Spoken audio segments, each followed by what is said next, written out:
I have risen from my tomb. You're watching Uberdemon's Movie Morgue here on YouTube.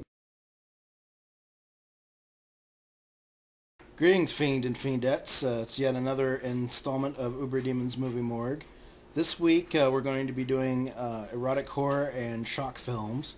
But first, you might notice that I'm not oriented in the same way that I usually am. This is a new setup that we have here. I used to sit slightly more this way, over here. And let's do a full panoramic here. So here's where I sit now.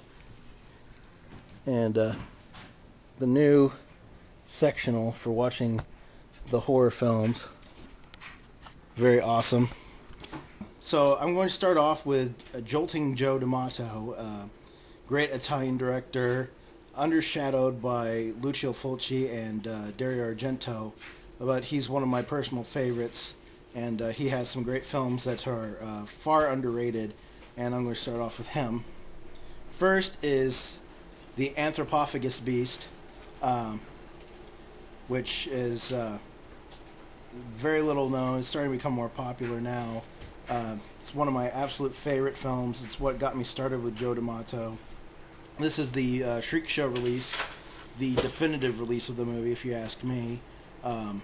Very cool, lots of great features, interviews, and it's just a great film. This is an old release of Midnight Video.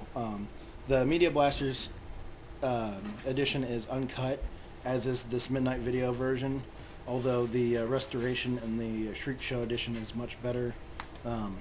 So if you can find the Shriek Show copy, pick it up. It's very cool. This is the American release, known as Grim Reaper, which is edited to crap. It was horribly cut. In fact, the first time I saw this movie, it was the Grim Reaper version of the film, an old VHS that I found at a family video store in Brownsburg, of all places. But yeah, this is just fun to watch for the different cut and see what they did different, see what they cut out. And the intro titles are even different, and they use the music from part of the music from the movie The Devil's Rain. The next film in the Joe D'Amato section is probably my favorite of all of his films, Buio Omega, also known as Blue Holocaust, or Buried Alive, and it's also known by the Shriek Show release as Beyond the Darkness. This film is something else. It features a man and a girlfriend. The girlfriend's dying of some disease. So his girlfriend dies, and he decides he's a taxidermist, so he decides to taxidermy his girlfriend. This film features some great set pieces of carnage, and the unearthing, the exhuming scene where he digs up his girlfriend is very cool. Also features a very cool acid bath scene that's probably one of the more famous scenes from the film, and it also has a scene of a woman being burned alive. Very cool, very gory, worth checking out. Next in the shock films, erotic horror genre, Joe D'Amato is one of a growing number of horror directors that have fused horror movies and pornography.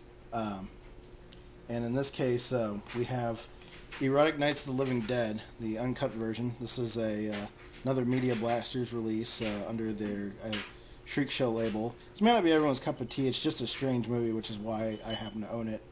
And even more strange is Porno Holocaust, which is even more outrageous than Erotic Nights of the Living Dead.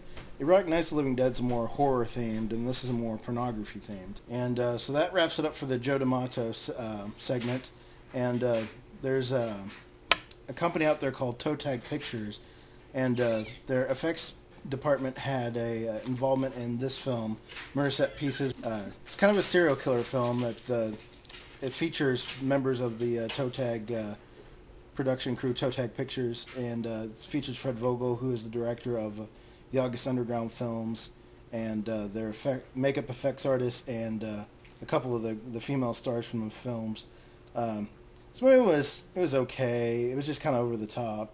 They were just trying to push the envelope in certain regards. Not a horrible movie, not as bad as people have panned it online, but not a bad movie, not terrible, not the best either. Worth checking out if you've seen everything and you just want to check something else out. And next, and the from Toe Tag Productions, there's the August Underground films. These are easily the most sickest and depraved films I've ever seen.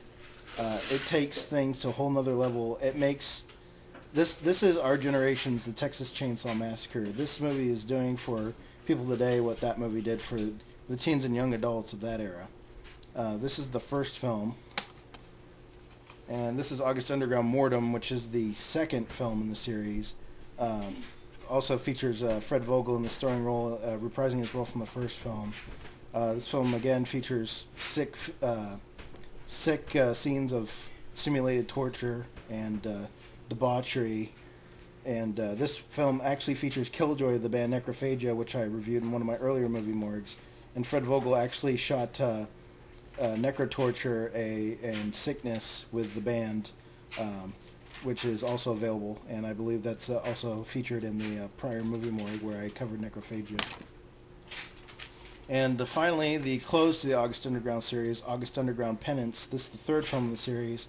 Same lovable characters in a whole new light. This interesting close to the series. This kind of film that you want to try. These are the kind of films you want to try and burn from your memory after you watch them, just because they're so jolting and shocking.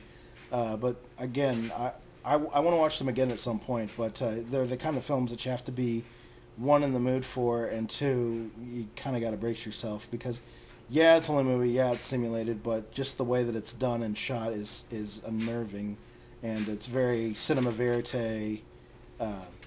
Kind of gritty, raw, and they even degrade the film on their own somewhat to make it look more realistic, like if a serial killer had just laid a tape somewhere and you found it and you're watching these horrible events unfold.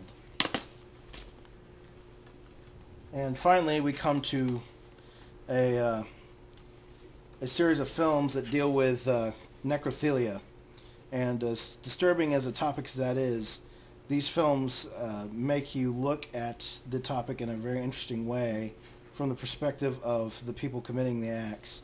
And it's a deep and weird look into death itself. Start off with Spanish director Nacho Cerda. This is his film Aftermath, which also features a couple of his other short films, including Genesis, which is why the box art says Aftermath Genesis. This film features a mortician who happens to be working on the body of a young female that died in a car wreck, and ends up becoming emotionally attached with the corpse. And it's very short, no spoken dialogue, which is what helps add to the authenticity and the creepiness of the film. It's a very short film. It's not a feature. It's under an hour long, which doesn't qualify as a feature by the standard terms. This is definitely a very unnerving film. It's interesting to watch.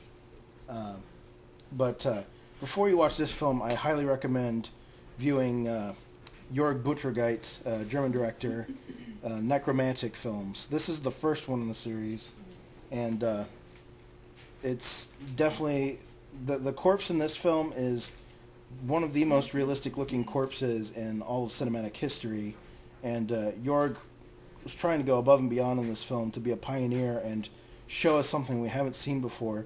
In fact, Jörg Buttgereit had gotten accosted several times for abusing real corpses, or at least that's what people were claiming. They were talking about the corpses in these movies.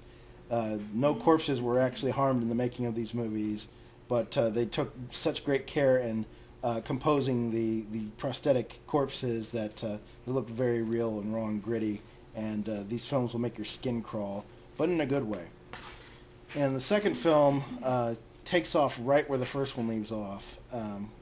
This film features a different character, however, throughout most of the film. It's in the same vein as the first one, although the roles are kind of reversed, and same kind of film, same kind of craziness goes down. The end of this film it's seriously a climax. It is the end of the film is the climax of the film, much like the first movie. Both the end of the first and second movie will have your jaw agape in shock